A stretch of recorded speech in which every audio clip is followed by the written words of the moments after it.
Le invito a ponerse sobre sus pies y abrir la Biblia en el libro del evangelista Lucas, capítulo 6, versículo 27.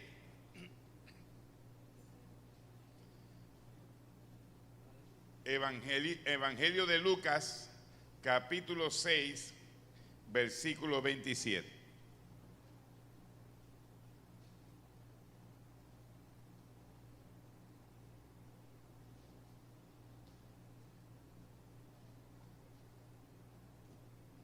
Cuando lo tienen dicen amén. Bueno, me gusta este pasaje. ¿Lo leemos todo en voz alta? ¿Al unísono? Dice: pero a vosotros... Ay, hermano, ¿qué le pasó? Vamos a hacerlo después, 3. 1, 2 y 3. Pero a vosotros los que oís, os digo: amad a vuestros enemigos, haced bien a los que os aborrecen, bendecid a los que os maldicen y orad por los que os calumnian. Padre, gracias te damos por tu palabra, porque tu palabra, Señor, es la verdad.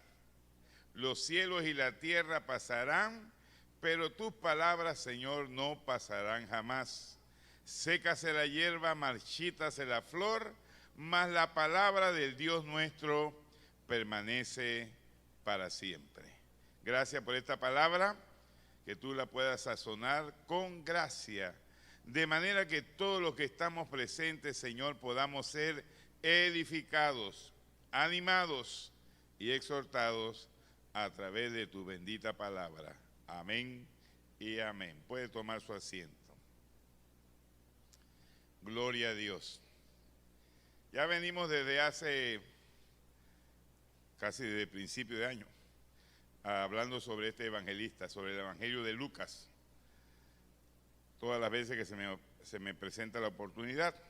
Casualmente el domingo voy a estar hablando sobre el capítulo 6, versículos 20, las bienaventuranzas. Así que si quiere puede leérsela de antemano.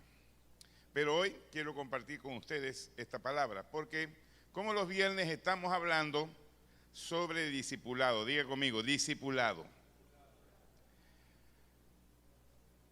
Los discípulos no nacen, se hacen. Ese es el lema de una portada de uno de los libros, un libro muy vendido, no sé si lo venden todavía, pero se llama así: los discípulos no nacen, se hacen. Y aquí Jesús está hablándole a sus discípulos, porque dice: a vosotros los que oís. Si usted lee los versículos anteriores, usted se dará cuenta que Jesús, había una multitud que lo estaba siguiendo. Y después de que él se separa de esa multitud, dice que él escoge de entre los que lo seguían, de entre sus discípulos, dice el versículo 13 del capítulo 6, dice: y cuando era de día llamó a sus discípulos y escogió a 12. En ese momento Jesús tenía muchos discípulos. Diga conmigo, muchos discípulos. Tenía muchos seguidores. Entonces la Biblia nos habla pues de que Jesús descendió con ellos y estuvo en una llanura donde compartió con ellos, sanó a los que estaban enfermos, liberó a los atormentados de espíritus inmundos. Todos eran sanados. Era tanto el poder que se manifestaba en ese momento, que la Biblia dice que la gente, los enfermos, con solamente tocar a Jesús, eran sanados. Así dice el versículo 19. Y toda la gente procuraba tocarle, porque poder salía de él y sanaba a todos. Así que cada día se acercaban más gente. Cada día el grupo era mayor. Cada día las personas que habían decidido ser discípulos del Señor aumentaban en número. Entonces Jesús, alzando los ojos, versículo 20, hacia, ¿qué dice ahí? ¿Está conmigo? Alzando sus ojos, ¿hacia quiénes? Hacia sus discípulos. Estas palabras no están dirigidas a personas que no han tenido un encuentro con Jesús, porque usted no puede seguir a Jesucristo a menos que usted haya sido impactado de alguna manera, ya sea porque usted le sigue porque el Señor lo sanó, ya sea que usted lo sigue porque el Señor le resolvió un problema económico, o ya sea porque usted tenía un problema en la familia. La gente sigue a Jesús por muchas razones. Porque, bueno, usted experimentó algo nuevo en las cosas de Jesús, y había mucha gente que seguía a Jesús por muchas razones. Pero Jesús entonces comienza una etapa en su ministerio con el propósito de buscar calidad, diga conmigo, calidad en vez de cantidad. Porque al Señor le gustan las cantidades, pero al Señor le gustan más las calidades. Y si usted le pregunta al Señor, ¿qué prefieres, cantidad o calidad? Yo creo que la respuesta del Señor va a ser calidad. Había muchos seguidores y ahora Jesús le está hablando a sus seguidores. Está hablando de ese grupo de personas que por diversas razones estaban siguiendo a Jesús. Pues lo más seguro, lo seguro de todo es que allí en ese grupo no estaban los que Jesús habló en la parábola del sembrador. ¿Se acuerdan? Los que el sembrador echa la semilla y la semilla cae junto al camino. ¿Quiénes son los que caen? Cuya semilla cae junto al camino. ¿Quiénes son ellos? Son los que oyen la palabra, pero no la entienden. Y viene el diablo y arrebata la semilla. Usted no es de eso, porque si no, no estaría aquí. Pero posiblemente los que escucharon la palabra y la reciben al momento con gozo, pero no es su decisión profunda, y cuando viene la persecución por causa de la palabra, la semilla se ahoga por causa de que está entre pedregales y no puede crecer mucho y el sol la seca. Esos son los que oyen la palabra y la reciben al principio con gozo. Son discípulos, están siguiendo al Señor. Las motivaciones no son las mejores, pero le están siguiendo con gozo. Los otros son los que la semilla cae entre abrojos y espinos. ¿Está conmigo? ¿Cuántos están conmigo? Caen entre abrojos y espinos. Estos que dijo Jesús, estos son los que oyen la palabra, pero el afán de este siglo y el amor por las riquezas ahogan la palabra y se hace infructuosa. Y los terceros son los que oyen la palabra, los que caen en buena tierra y la reciben con gozo y dan fruto al 30, 60 y al 100 por uno.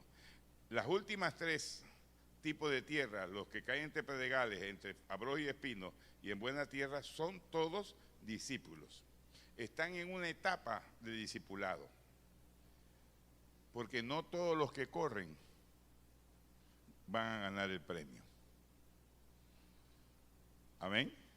Por eso, como prediqué el domingo pasado, corred de tal manera que lo obtengáis. Jesús entonces ahora está en este momento haciendo una purga. Diga conmigo purga. Es un término bastante difícil. ¿Cómo así, pastor? ¿El Señor hace purga? Sí, porque yo le dije que el Señor no quiere cantidad solamente, Él quiere calidad. Así que Jesús está haciendo un desafío. Y mire lo que dice la Biblia. Acuérdense que estas palabras que Jesús está hablando, vamos a omitir las bienaventuranzas porque eso va a ser para el domingo. Pero dice, versículo 20, y alzando los ojos hacia sus discípulos. ¿Cuántos son discípulos del Señor? Levanten la mano todos los que están, todos son discípulos del Señor. Muy bien, estas palabras son para usted y para mí. Entonces, dice, pero a vosotros los que oís, los que oyen. ¿Cuántos están escuchándome? Aló, ¿alguien me está escuchando? Acuérdense que la palabra del sembrador dice, cuando la palabra del sembrador termina, Jesús de hablar esa parábola, él concluye con esta frase: mirad pues bien cómo oís. La importancia de prestar atención a la palabra de Dios y a sus desafíos. Y ahora Jesús le dice a ellos, a los que están ahí, a los discípulos de él, a ustedes que oyen, yo les voy a decir 4 cosas importantes. Primero, ustedes deben amar a sus enemigos. Segundo, deben hacer bien a los que os aborrecen. Tercero, deben bendecir a los que os maldicen. Y cuarto, deben orar por los que os calumnian. Santo de Dios, hermano. Y si usted sabe un poquitito de español, como yo lo sé, nunca me gustó el español en la escuela, ¿verdad? Pero todavía me acuerdo de una parte de español que era muy importante, que era con eso de desglosar la oración. ¿Cómo que se llamaba eso? ¿Ah? Sí, la parte, pero eso tiene un nombre. Análisis sintáctico. La oración tiene 2 partes. Sujeto, vamos a dar un repaso. Sujeto y predicado. En el sujeto está ¿qué?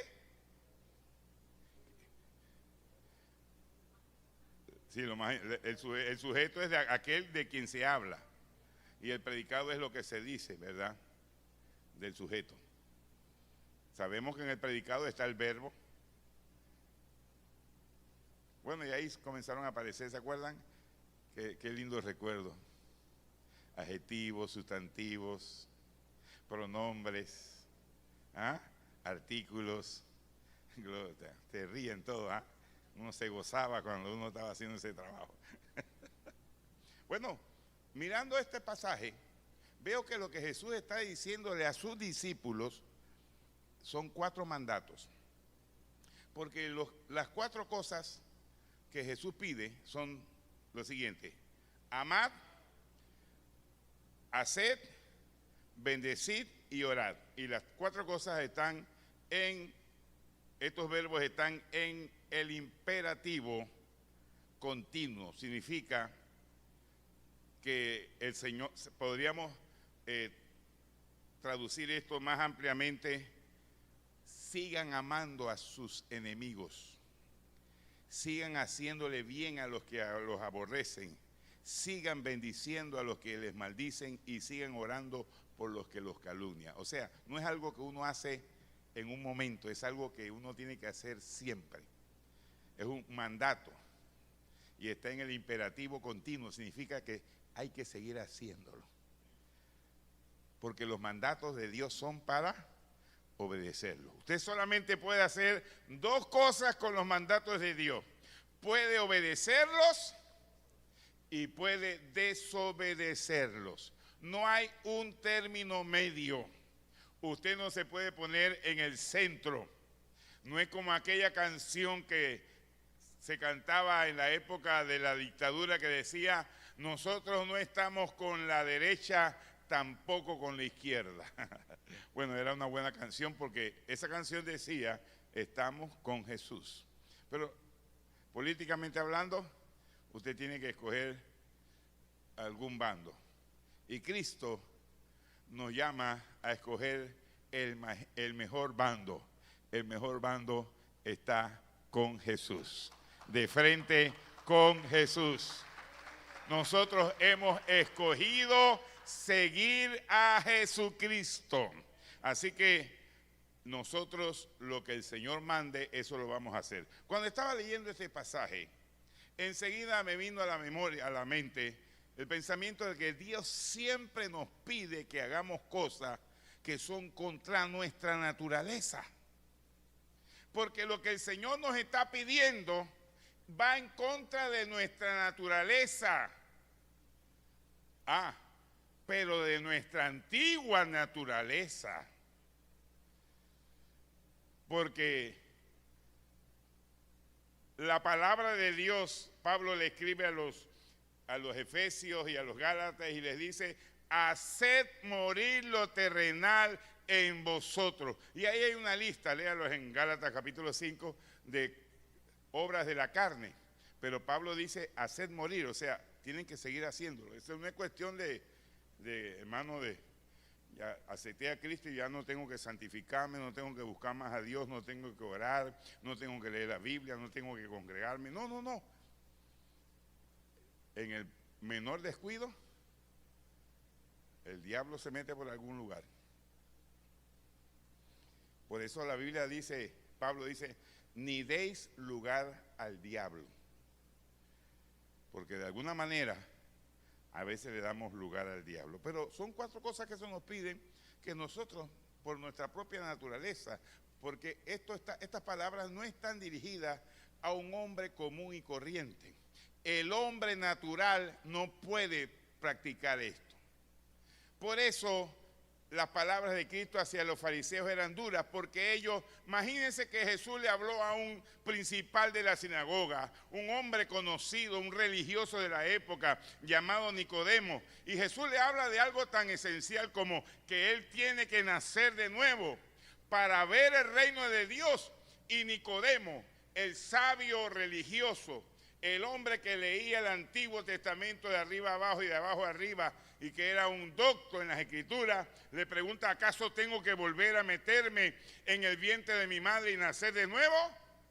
Y Jesús le tiene que responder: no, lo que es de la carne, carne es, pero lo que es del Espíritu, Espíritu es. Jesús no estaba hablando de una actividad carnal, estaba hablando de una actividad que solamente se puede desarrollar en el ámbito espiritual, porque somos carne, pero también somos espíritu. Amén, hermanos. Somos carne. La carne nos va a acompañar hasta que nos muramos. Amén. Y en todo el sentido de la palabra, porque hasta que usted se muera, tóquese la carne, agárrese la carne. Esta carne le va a acompañar. Ya se está poniendo, yo recuerdo la última vez, en estos días estaba triste porque me comencé a mirar la mano un poco con atención y comencé a ver ahí muchas cosas que no veía hace 20 años atrás. Y dije: Padre de la gloria, iba a profetizar: espíritu de deterioro, detente, pero no, el tiempo pasa, y la carne se corrompe, la carne se debilita, el espíritu. Por eso es que Pablo dice, mira lo que dice Pablo, que mientras que nuestro hombre interior se va renovando, el hombre exterior va muriendo, pero el interior se va renovando. Por eso es necesario nacer de nuevo. Un discípulo no es discípulo verdadero si no nace de nuevo, porque las exigencias de Cristo a sus discípulos son imposibles de ejecutar si uno no tiene una nueva naturaleza, porque la carne no tiene comunión con estas cosas. Usted no le puede decir a la carne que ame a sus enemigos. Usted no le puede decir a la carne que haga bien a los que le aborrecen y que bendiga a los que les maldicen y que oren por los que los calumnian. Porque todas esas cosas son contrarias a nuestra naturaleza. Amén. Si en algo tan sencillo como la suegra no cuadramos, imagínese usted con un enemigo de verdad. Gloria al Señor. Pero a vosotros los que oís, os digo. Ya vimos que es un mandato, está en el imperativo continuo. Vimos también que es algo que es contra naturaleza. O sea, que estas palabras no están dirigidas al hombre común y corriente, porque el hombre natural no percibe las cosas que son del Espíritu de Dios, porque para él son locura y no las puede entender, porque se han de discernir espiritualmente. Por eso, si usted le dice a una persona que ame a su enemigo, le va a decir que usted está loco, porque eso no es natural. Es contra la naturaleza normal del ser humano. ¿Por qué usted cree que hay tanta violencia? ¿Por qué usted cree que hay tantos asesinatos? ¿Por qué usted cree que en la última guerra mundial murieron más de 120 millones de seres humanos? ¿Por qué usted cree que países como Siria han sido desbaratados literalmente en cuestión de unos 5 años? Y ahora mismo se están desbaratando allá los nicaragüenses. Porque lo que más aflora en el ser humano es su naturaleza corrompida. Y la naturaleza, mire, para que usted vea un vivo ejemplo para los que tienen un poco de conocimiento de historia. Después de la Segunda Guerra Mundial, Rusia formó lo que se llamaba el Eje del Este y Estados Unidos con las demás naciones el Eje Occidental. Y entre uno de los países que quedó bajo la hegemonía de los comunistas estaba Yugoslavia, que durante todo el gobierno del dictador llamado Tito, corríjame, Tito, Josip Broz Tito, esa nación estuvo unida. En esa nación habían 4 tipos de personas. Estaban los serbios, estaban los croatas y estaban los montenegrinos. Pero no solamente eran 3 naciones en una, sino que también eran 3 religiones. Los croatas son los católicos, los serbios son los protestantes y los montenegrinos, kosovos y los demás son los musulmanes. Pero durante el gobierno de Broz Tito Yugoslavia existió. Apenas se murió el dictador, hermano, se formó el trepa que sube. Y de la noche a la mañana, los vecinos que vivieron durante años y años y años, se comenzaron a pelear, porque en todas estas naciones, en todos estos lugares que están divididos por provincias, los croatas no solamente vivían católicos, vivían musulmanes y vivían protestantes, y así mismo en las otras naciones. Bueno, ahí se formó el trepaquesú, hermano, se comenzaron a matar entre ellos. Primero los serbios en venganza comenzaron a matar a los musulmanes, y después los musulmanes a matar a los croatas, y bueno, usted sabe lo que pasó ahí. Afloraron las viejas enemistades. Y las guerras, las peores guerras del mundo siempre son las guerras por motivos religiosos. Ahí estaban católicos, protestantes y musulmanes. Y se mataron los unos a los otros durante varios años. Esa era la noticia de todos los días. La limpieza étnica que hicieron los serbios, y la limpieza étnica que hicieron los croatas, y la limpieza étnica que hicieron los... Llegaban a un pueblo donde había mayoría musulmana y los echaban a todos, los mataban. O los matamos o se van huyendo, y después traían a los suyos. Igualmente hicieron los croatas con los serbios. Llegaban a un pueblo mayoría serbia y todos los que eran serbios los mataban o se van huyendo, y después poblaban. Se llama limpieza étnica. Pero todo eso es causa de la naturaleza. Un poder político detuvo durante muchos años eso que había en el corazón de ellos. Porque pues, puede ser que un gobierno durante muchos años en Estados Unidos de Norteamérica imperó la ley seca. Se prohibía la venta de licor. Pero después de muchos años tuvieron que liberar esa ley porque usted no sabe cuánta gente murió por causa de esa ley seca. Y por eso algunos andan con esa mentalidad de que, por eso que quieren legalizar la marihuana, porque el contrabando causa tantas muertes, pero es por causa de la corrupción. El corazón del hombre está corrompido. El hombre no tiene remedio. La Biblia dice, por cuanto todos pecamos y estamos destituidos de la gloria de Dios. La Biblia dice que la paga del pecado es muerte, pero la Biblia también dice que la dádiva de Dios es vida eterna en Jesucristo, Señor nuestro. Gloria al Señor. Así que entendemos que estas palabras son contra la naturaleza. Uno no puede amar a los enemigos, uno puede bendecir a los que lo aborrecen, hacerle bien a los que lo aborrecen. Si yo le pusiera unas tareas a ustedes y le digo, durante el próximo mes de julio yo quiero que ustedes hagan lo siguiente: quiero que busquen a todos sus enemigos y le digan que los ama. Segundo, quiero que aquellas personas que a usted no le caen bien, haga una lista. Gloria al Señor. ¿Cuántas hojas serán? Durante todo el mes de julio usted le haga algún bien.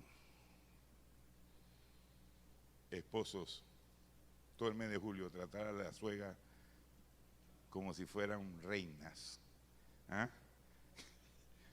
Y bendecir a los que le maldicen. Búsquese por ahí algún vecino, algún compañero de trabajo, de colegio, de estudio, que le haya dicho alguna obscenidad, y vaya y bendígalo. Y por último, incluya en su lista de oración todos los que usted sepa que han hablado mal de usted, y ore por ellos, pero bendiciéndolos. No ore por ellos, no ora como un hermano: Señor, oro para que le atropelle un carro y lo mate un tren. No ore así. Ore por lo que los calumnian. Así que estas palabras no están dirigidas a personas comunes y corrientes. Están dirigidas para desafiar a los discípulos, para que comiencen a caminar en otro nivel, el nivel del perdón, el nivel de la tolerancia, el nivel de, porque ahí se nos está pidiendo que hagamos bien. No solamente se nos pide que no aborrezcamos a nuestros enemigos, no, se dice que debemos amar. Y el verbo que usa el apóstol, el evangelista Lucas, para amar, no es eros, por supuesto que no es fileo, es ágape, es el amor de Dios, el amor que sobrepasa todo entendimiento, el amor de Jesucristo, el amor que Jesús tuvo en la cruz cuando dijo: Señor, perdónalos porque no saben lo que hacen. El amor que sintió Esteban cuando los que lo apedreaban con furia y con odio y resentimiento contra las palabras que él predicaba, le dice: Señor, no les tomes en cuenta este pecado. De modo que si alguno está en Cristo, ¿qué dice? Ayúdeme. Nueva criatura es. Las cosas viejas pasaron, he aquí todas son hechas nuevas. Por eso, como les dije hace muchos domingos atrás, el vino nuevo no se puede echar en odres viejos, porque si el vino nuevo se echa en odres viejos, el vino nuevo, cuando comienza a fermentarse, revienta los odres viejos y se pierde el odre y se pierde el vino. El vino nuevo, ¿qué dijo Jesús? En odres nuevos es necesario que le eche. Y Cristo vino a llenar con el vino de Él odres nuevos. ¿Cuántos son odres nuevos? Usted es una nueva criatura en Cristo, de modo que si alguno está en Cristo, nueva criatura es. Cuando una es nueva criatura, ¿qué dice el texto que pasa? Las cosas viejas pasaron. He aquí todas son hechas nuevas. Entonces, cuando usted recibe a Jesucristo como su Salvador personal, usted recibe una nueva naturaleza. La naturaleza vieja todavía permanece ahí. Porque, no lo crea, cuando alguien me hace mal, enseguida mi viejo hombre, dice, cita la frase, el que me la hace, ayúdeme. Perdón, estoy hablando entre ángeles, gloria al Señor. El que me la hace, me la paga. Y eso se manifiesta hasta en nuestra manera de manejar en la calle. Porque algunos espiriflautas se transforman en demonios cuando manejan. Oiga, cuando manejan se olvidan no solamente del reglamento de tránsito, se olvidan hasta de la Biblia. Se olvidan hasta de la Biblia, hermano. Qué barbaridad, qué bárbaro, ¿eh? Digo, no llegan a extremo como el hombre que peleando allá en Panamá le sacó la pistola y le tiró una bala por un golpecito. Imagínese usted hasta dónde he llegado. ¿Ah? Pero a veces deseamos cosas que tenemos pensamientos que, santo Dios, yo todavía pienso así. No puede ser. Es que tenemos una lucha continua. La vieja naturaleza. Yo le he contado varias veces a ustedes lo que una vez me pasó allá en la ciudad de Las Tablas, donde éramos pastores, y estaba el pastor, el evangelista Jorge Sánchez. ¿Cuántos se acuerdan de él? Bueno, él es muy singular. Y esa vez fuimos ahí a Los Santos, Chitré, y volvíamos para Las Tablas. Y bueno, queríamos hacer un viaje. Ese viaje no dura su tiempo, 45 minutos, no me acuerdo cuánto. Pero queríamos viajar tranquilo, y cuando nos montamos en el taxi, el tipo puso ojos verdes que me miran.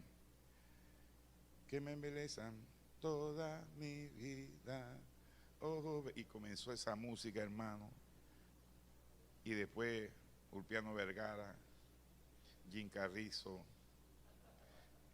Y eso era pindín aquí, pendín allá. Y nosotros estábamos allá atrás sentados, aguantando esa música. Y a mi amigo, evangelista Jorge, se le ocurre una idea. Disculpe, dice, Señor, ¿podría bajar el volumen? Y eso porque dice, es que el hombre viejo murió. Y el Señor, discúlpeme, dice el taxista, y siguió manejando, discúlpeme, y apagó la radio. Disculpe, mire, yo siempre he sido respetuoso. Cuando una persona muere, yo soy respetuoso.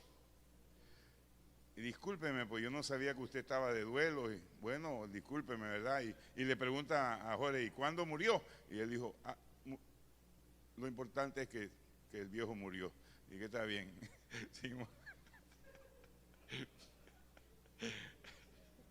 El hombre viejo está muerto, le dijo. Y el hombre pensaba que era verdad, que era el viejo de él, a lo mejor, ¿verdad? Pero lo que estaba diciendo Jorge era que el hombre viejo no le gusta esa música. Digo, el hombre viejo le gusta esa música, pero el hombre viejo ya murió. El hombre viejo ya no quiere esa música. El hombre viejo quiere otra música. El hombre viejo quiere alabar a Dios. El hombre viejo ama a sus enemigos. El hombre nuevo, perdón, ama a sus enemigos. El hombre nuevo hace bien a los que le aborrecen. El hombre nuevo bendice a los que le maldicen. El hombre nuevo ora por los que los calumnian. Antes nosotros oramos, cuando estaba la vieja naturaleza, buscamos las oraciones imprecatorias en el libro de los Salmos. Señor, que los ángeles desciendan y los acaben y los exterminen, que no quede ninguno en pie. ¿Ah? Oraciones imprecatorias pidiendo maldición. Pero la Biblia dice que ni siquiera pensemos eso, que debemos más bien amar a nuestros enemigos. Debemos hacerle bien. No un saludito, no, hacerle bien. Si el vecino te tira la basura del lado tuyo, ¿qué haces tú? Se la tiras de vuelta al lado de él. No, tú lo que haces es que la recoges, la amarras bien y la colocas del lado tuyo, donde la basurero, no del lado de él, del lado tuyo, y va donde el vecino, disculpe vecino, mire, casualmente, por alguna razón encontré su basura en mi lado, pero no se preocupe, aquí está, la puse para que se la recojan bien. Ay, dice la Biblia que a los que nos hacen mal, ¿qué debemos hacerle? Bien, porque ascua de fuegos amontonamos sobre su cabeza. Eso quiere decir que cuando usted le hace bien a una persona que le hace mal, esa persona reacciona de una manera que le sorprende. Pero ¿cómo si yo lo estoy maldiciendo, si yo lo aborrezco y le digo que le odio, él me dice que me ama? Gloria al Señor. Qué tremendo es. Eso solamente puede suceder en un nuevo hombre. ¿Cuántos dicen gloria a Dios? Y Pablo habla de eso precisamente. El apóstol San Pablo habla de esa nueva naturaleza. Porque la antigua naturaleza, Gálatas, vaya conmigo rápidamente, con esto termino, los músicos van subiendo. Gálatas capítulo número 5, ahí está la antigua naturaleza, dice Pablo, versículo 16 del capítulo 5 de Gálatas, digo pues, andad en el espíritu y no satisfagáis los deseos de la carne. ¿A quién le está diciendo eso? A los cristianos. Porque usted tiene que tomar una decisión cada día, usted tiene que decir, o satisfacer los deseos de la carne o andar en el espíritu. Usted no puede andar en los dos lados. Si usted satisface los deseos de la carne, ya no anda en el espíritu. Y si tú andas en el espíritu, ya no estás satisfaciendo los deseos de la carne. ¿Cuáles, pastor, son los deseos de la carne? Vamos a ver si podemos ubicarnos en alguno de estos deseos. Vamos a ver, dice, y manifiestas son las obras de la carne: adulterio, paso; fornicación, paso; inmundicia, paso; lascivia, uy, santo Dios, ayúdanos, Señor; idolatría, ahora en el fútbol,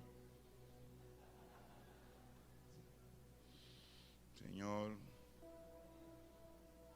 hechicería, enemistades, pleitos, celos, malditos celos, iras, airaos, pero no pequéis, contiendas, ay Señor, ayúdanos ahí, Padre, disensiones, herejías, paso; envidia, uy, santo Dios, envidias; homicidios, borracheras, orgías y cosas semejantes a estas, acerca de los cuales os amonesto, como ya lo he dicho antes, que los que practican tales cosas no heredarán el reino de Dios. ¿Por qué? Porque para entrar al reino de los cielos, al reino de Dios, hay que nacer de nuevo. Hay que hacerse discípulo de Jesús. Y el discipulado tiene niveles. Usted no es el mismo discípulo de hace 5 años atrás, ¿cierto? Como decía Endara, lo mismo, pero mejor. Somos lo mismo, pero mejor. ¿Estamos mejorando? La Biblia dice que Él nos lleva de gloria en gloria. Somos transformados a su semejanza, de gloria en gloria. El Señor nos está cambiando, está transformándonos. Ya yo no pienso como pensaba antes, ya yo no siento como sentía antes, ya yo no actúo como actuaba actuaba antes, como cita mucho nuestro hermano pastor Antonino, ¿cómo se llama? García, Antonino García. Cambia tu manera de pensar y cambiarás tu manera de actuar. Sí, por eso Pablo escribe a los romanos y los dice: les ruego por las misericordias de Dios que se presenten como un sacrificio vivo, santo, agradable a Dios, que es nuestro culto racional. No se conformen a este siglo, sino transformados. Y aquí la palabra transformados es la palabra metamorfosis. Es lo que pasa con un gusano que se metamorfea, permítame la expresión, y se cambia de gusano a una hermosa mariposa. De gusano, ese proceso por el cual ese gusano que uno ve y no quiere ni tocar porque le da asco, ese gusano se envuelve en un capullo y allá adentro sucede una metamorfosis. Y cuando el gusano sale del capullo, ya no es gusano. Ahora es una hermosa mariposa, con colores brillantes, con diseños como solo Dios puede hacerlo. Y eso es lo que Dios está haciendo en ti y en mí.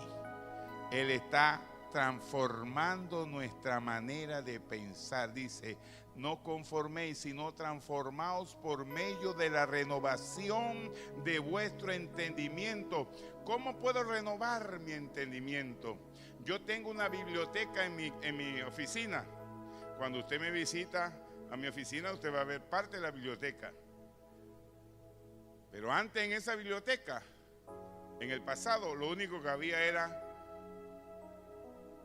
revistas de Condorito, novelas de Corín Tellado, Cosmopolitan y Vanidades. Por ahí encontraba usted alguna selección.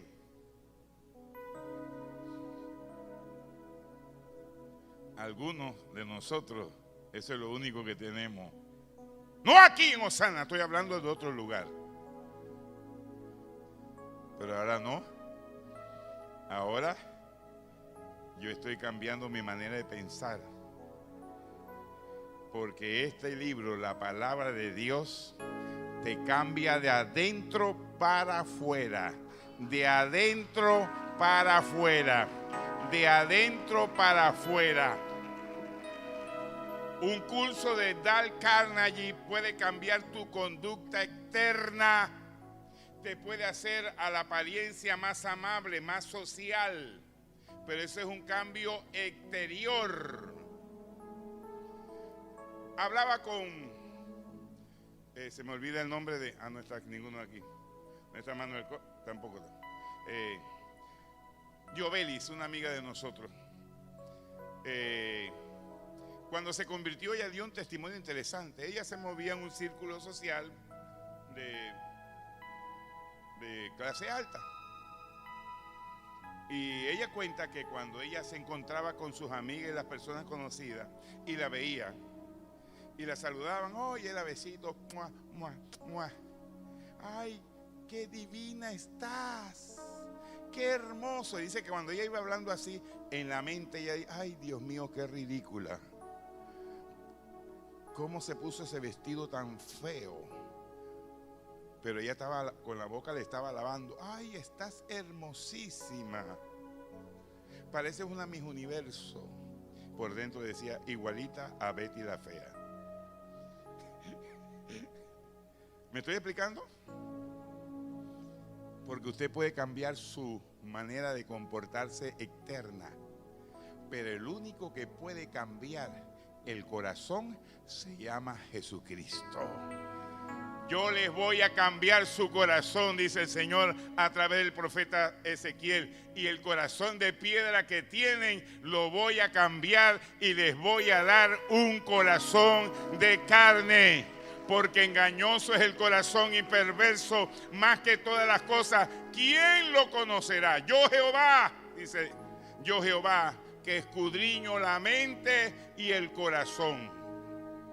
Es el único que puede cambiarte de adentro hacia afuera. ¿Cómo, hermano? Dígalo conmigo, de adentro hacia afuera. No es cambio externo, no es un poquito de pintura por afuera, apariencia.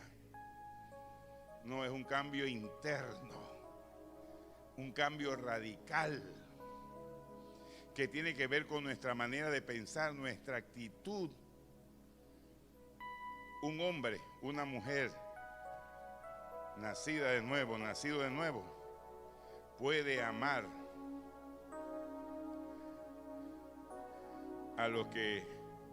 a sus enemigos, puede hacerle bien a los que lo aborrecen, puede bendecir a los que le maldicen y puede orar por los que lo calumnian. Solamente una persona, un discípulo que ha nacido de nuevo y que tiene una nueva naturaleza. ¿Cuál es esa nueva naturaleza? Esa nueva naturaleza es el Espíritu Santo. Por eso Jesús dijo, yo requiero que ustedes no se vayan. Escúcheme, en estos días me estuvo hablando el Señor sobre eso.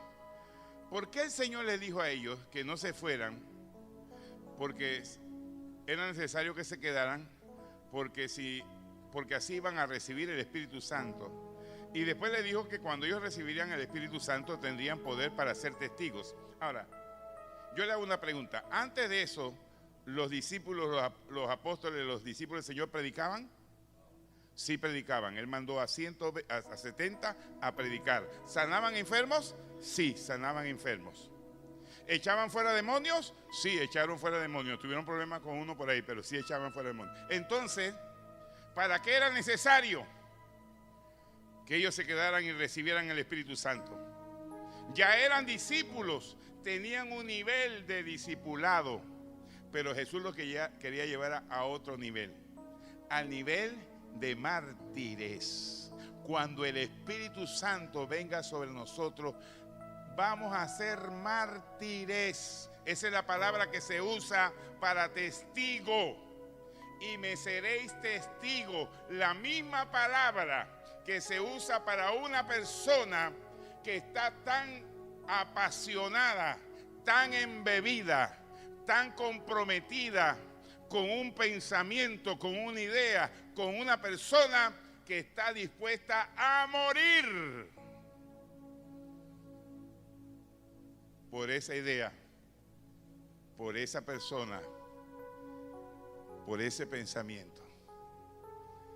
Y recibiréis poder y me seréis mártires, testigos dispuestos a dar el todo por el todo. Y la historia de la iglesia del primer siglo nos dice que esos cristianos recibieron poder y fueron testigos literalmente, porque estuvieron dispuestos a seguir creyendo en Jesucristo y a seguir confesando a Jesús, le costara el trabajo, le costara las amistades, le costara el que lo señalaran en la escuela como el retrógrada y el dinosaurio. El verdadero discípulo está dispuesto a perderlo todo, pero a ganar a Jesucristo. Y recibiréis poder para vivir una vida como mártires.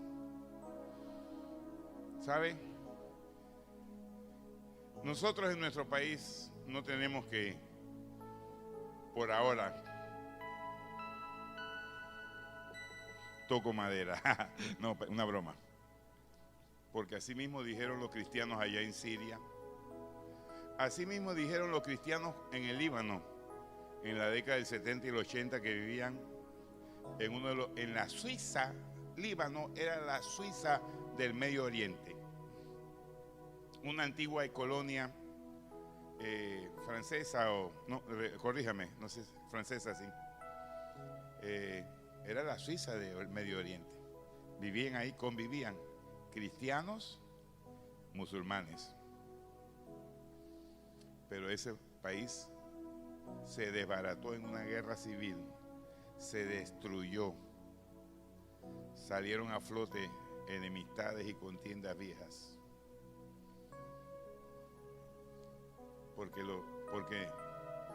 Pero ahí muchos cristianos en el día de hoy, en el Líbano, en Siria, en Egipto, en la India, ¿no es cierto, hermana Talcidia? Están dispuestos a dar su vida por su creencia, por Jesucristo. Y cuando uno llega a ese nivel de discipulado, Jesús lo dijo, no hay nadie que haya perdido casa, o padre, o madre, o hijos, mujer. Suegra no mencionó porque no, pero no hay nadie que haya perdido todo esto, que no reciba 100 veces más en esta vida y en la otra, la vida eterna. Denle un aplauso al Señor. Aleluya. Aleluya. Sí, Señor, sí. Ahora sí puedo amar a mis enemigos. Ahora sí puedo, Señor, hacerle bien a los que me aborrecen. Puedo bendecir a los que me maldicen y puedo orar por los que me calumnian. Es más, voy a orar ahora mismo por mi santo Dios. ¿Por quién tengo que orar aquí hoy? ¿Hay alguien que me haya calumniado esta semana? Voy a orar por usted. Gloria al Señor. Gloria. Y si usted se entera que fulanito, sultanito habló mal de usted, ¿qué hace? ¿Qué va a hacer? ¿Qué va a hacer ahora, hermano? ¿Qué va a hacer ahora si se entera que fulano es tal? Dijo en tal reunión, en tal lugar. ¿Qué va a hacer? ¿Sabe qué va a hacer? Póngalo en su lista de oración y ore por él, ore por ella. Gloria al Señor. Se entera que alguien lo aborrece, entonces busque qué bien le va a hacer. ¿Qué necesita esa persona? ¿Cómo usted puede bendecir hacerle bien a esa persona? Oh, hermano, de verdad vale la pena seguir a Jesucristo. Yo no cambio esta vida, y lo digo con sinceridad. Si no existiera cielo ni infierno, si no hubiese calle de oro y puertas de perla, si no hubiera un Dios allá en los cielos, yo seguiría viviendo como un cristiano el resto de mi vida. Porque no hay mejor manera de vivir la vida que siguiendo a Jesucristo. Pero sí hay cielo, sí hay calles de oro, sí hay puertas de perla, sí hay un Dios en los cielos. Alabado sea su nombre. Es el Dios que nos invita a ser sus discípulos. Póngase sobre sus pies. Y vamos a adorar al Señor en este momento. Gloria al Señor. Oh, gracias, Señor, por este desafío. Esta palabra es para los que escuchan, para los que me oyen, dijiste. Y a ustedes, los que me oyen, les digo: amen a sus enemigos, bendigan, háganle bien a los que les aborrecen, bendigan a los que los maldicen y oren por los que los calumnian. Porque si hacéis estas cosas, os será otorgada amplia y generosa entrada al reino de Dios y de nuestro Señor Jesucristo. Gracias, Padre Celestial. Gracias, Señor. Gracias por el desafío que pones sobre nosotros. Gracias, Señor. Oh, Dios mío y Señor mío. Señor, oramos en este momento. Ayúdanos a amar a nuestros enemigos. Ayúdanos a hacer bien a los que nos aborrecen. A bendecir, Señor, a los que nos maldicen. Y ayúdanos a orar por aquellos que hablan mal de nosotros, que nos calumnian, Señor. Aleluya.